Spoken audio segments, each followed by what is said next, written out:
దేవునితో నువ్వు మాట్లాడి ఎన్ని రోజులైంది?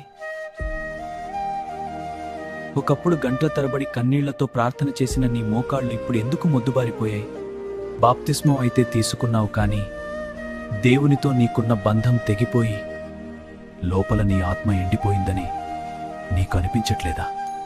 పైన భక్తిగా కనిపిస్తున్నావు, కానీ లోపల ప్రశాంతత లేదు. ఎందుకంటే నువ్వు ప్రార్థన మానేశావు. ప్రార్థన లేని జీవితం నీరు లేని చెట్టు లాంటిది.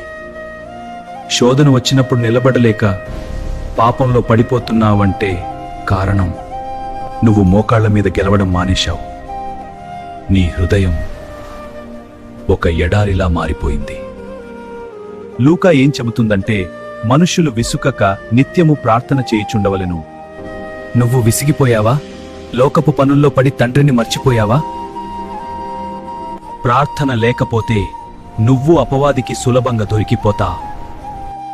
నీ గదిలోకి వెళ్ళి తలుపు వేసుకో, ఏడుస్తూ దేవుని పాదాలు పట్టుకో.